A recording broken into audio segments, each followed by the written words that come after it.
Hello, folks. Good day. You guys never know. You would never guess who's here. Who's right here beside me. Benny the Irish Polyglot in Columbus, Ohio, of course. For the first time, meeting Mr. Lewis. Mr. Lewis. So where did you? Another polyglot with a silly hat. I got the silliest hat though. You do. You and his silly hats. So where did you? You said I'm traveling through the States now, working on my American Sign Language, and going to various things. I was in Portland, Oregon, at a conference, a hilariously named conference called the World Domination Summit. Wow. And I've just come from Indiana. I was way up in the north of the state. I'm here this weekend, and then I'm going to Albuquerque. And the only thing I know about Albuquerque is Bugs Bunny used to say, "I knew I should have taken that left turn at Albuquerque."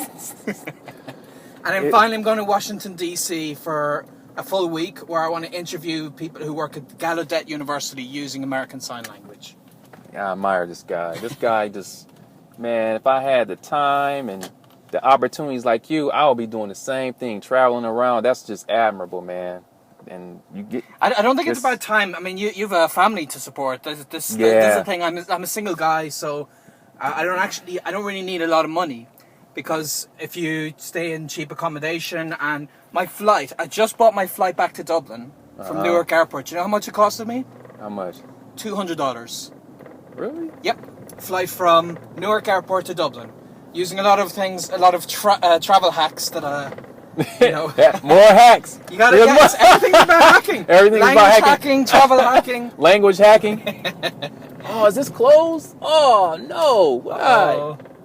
Are you That's serious? really close, man. Oh my God! What are they doing over there? Oh wow. Yeah. That's great though. That's great that you get to travel around That's like the thing. that. If someone's single, they really don't have an excuse, because when you have to do it with a family, it gets very complicated. But for me, I mean, flights are a lot cheaper than people think they are, especially in certain What's that areas. say? The Lewis Center. The Lewis Center, fire That's department. Right. They knew I was coming. They knew he was coming. Oh man. I'm sure there's plenty of McCormick Centers too. Yeah. I should tell you something, actually. My mother's surname is McCormick. Well, McCormick is Irish. Of course it's Irish. That's an Irish. Yeah. So. It's a lot of people can do what I do, to hit the road. I mean, I like everything in the bag I just threw in the back. Everything I own in the world weighs 22 kilograms, which I think is like maybe 45 pounds. Mm-hmm. And that's including the actual luggage itself. So I pick everything up and I move it elsewhere. I don't own a car. I don't own a house. I don't pay mortgages or anything like that. I literally just have to worry about a bed for the night, food for the day. So, I mean, wow. I've traveled on ridiculously tight budgets, and it's why I can move country every few months. I've been in that for 10 years, an entire decade. However, I used to get random jobs along the way, like teaching English, working in youth hostels, photographer.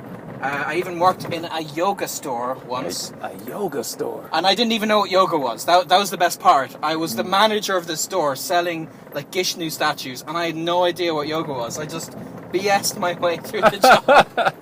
But awesome. About 4 years ago, I started work as a freelance translator. And I would get emailed technical documents in French or Spanish, and I translate them to English and email them back. And this is what we call location independent work. And the pay was okay. I did have to work a bit more than full time, maybe 50 hours a week, but I could take that wherever I wanted. I didn't have to look for new work everywhere I went. So that was fantastic. And then 2 years ago, I started to earn from my website, from Fluent in 3 months.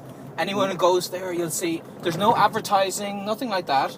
But I get so much traffic that the blog gets 400,000 unique visitors a month, which is a ridiculous number. So I always say that if 0.01% of those people click enough links that they end up on my ebook, the language hacking guide, which I don't tell everyone. I don't say you have to buy this. You don't have to buy it. I mean, the whole thing with language learning, it's not about how much money you spend. It's the work you put into it. It's the work you put into it, You know, right. and there are things that help. I mean, like yourself, I'm a big fan of certain, you know, Assamese, you'll teach yourself. Yeah. But that's not what makes the difference. It's really getting into the language, you know? Right, right. Putting in the effort, trying to talk to people online or in person, whatever it is.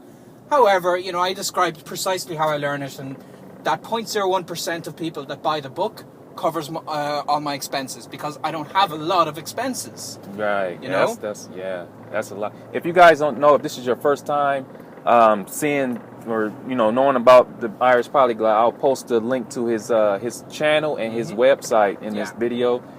We're on the road now, so when I get home, I'll do all that then. So, yeah, that's great, man. That's really We'll great. we'll do more videos together. We got a lot we got a lot of footage coming. You know I gotta take you on level. You know this is level up weekend. Oh, is it? This is level up weekend. So wow, okay. You want to be able to get some French in, some Spanish, some Chinese. Okay, you're on. We're on. Yeah. Let's do it. So tomorrow's gonna be the main. It's gonna be crazy tomorrow, man. We have so many native French speakers here. You're gonna have some fun. Okay, yeah. You're gonna have some fun. I hope the camera will be rolling. The camera will be. I have a look-see cam. I don't know if you ever seen a look-see cam before? Is this one attached? You touch it and it's kind of a first-person view or something? Yeah, it's right here. You just put it on your ear like a Bluetooth and you record everything. I'll have to look into that. I do have a camera with me. It's a small one like this, which I'll use as well because I want to do a video for my channel.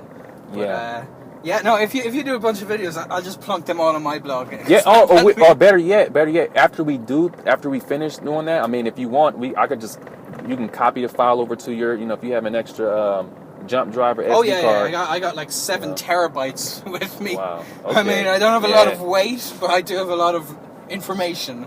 Everything, if I can digitize it, that's how it's coming with me. Wow. So American Sign Language, huh?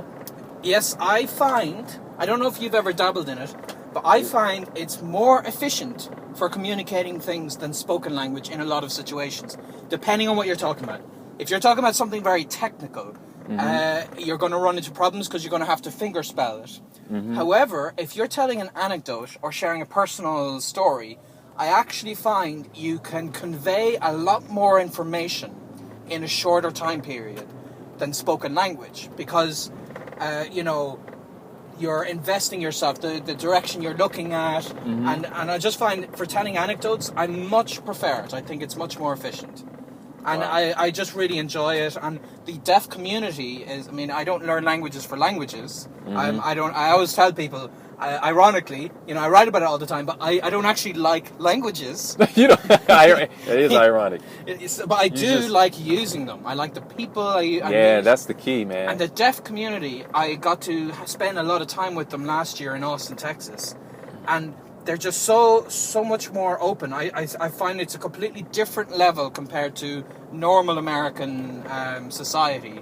Like, they're a lot more direct with questions, and whatever. And I really like it. So I'm looking forward to my time in Washington, D.C., where I'm really going to get into using that language. And this summer, I'm actually working on improving all my languages. I'm not learning a new one. Yeah. So I'm going to go straight from America to Ireland. You sound like me.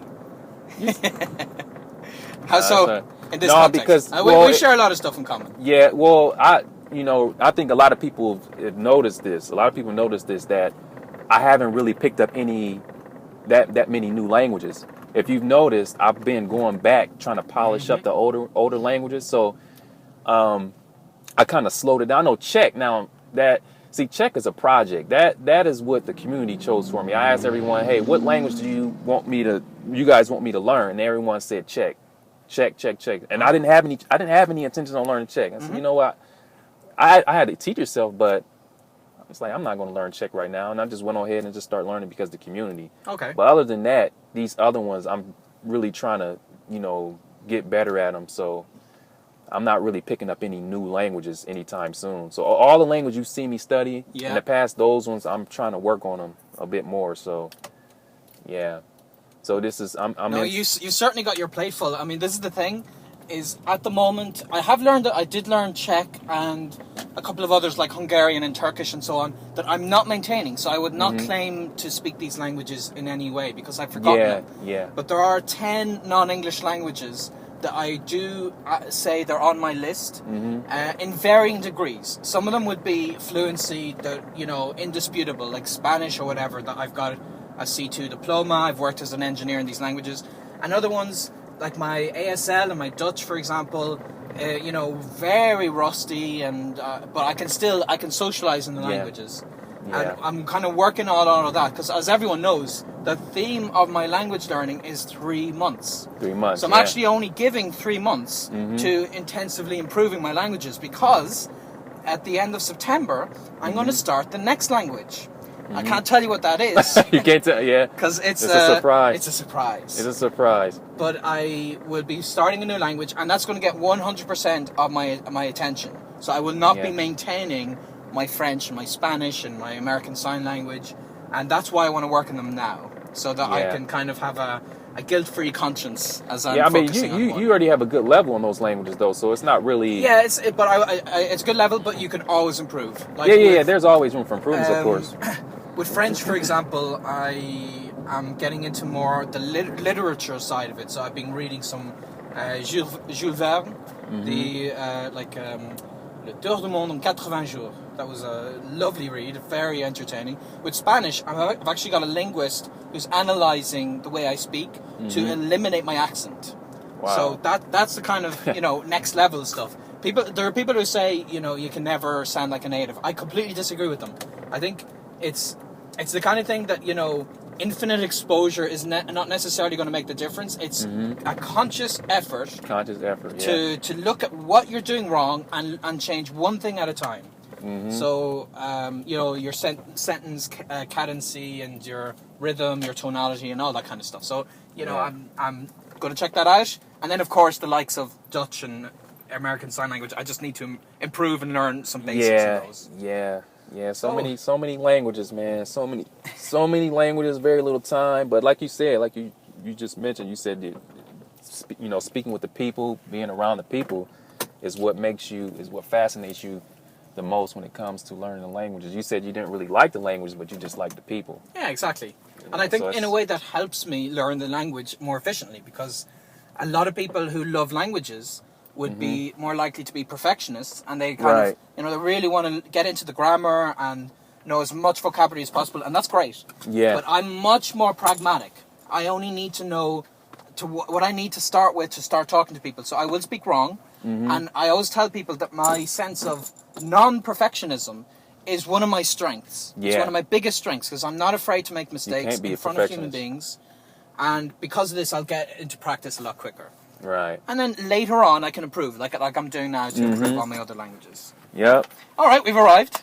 All right, guys. Well, we're going to go in here, unpack, and stay tuned, because we have some serious footage coming. You guys know how it is on Level Up Days. So thanks for viewing. And again, I'll post a link to his website and his YouTube channel. So any more words? Time to level up. All right, guys. Thanks for viewing.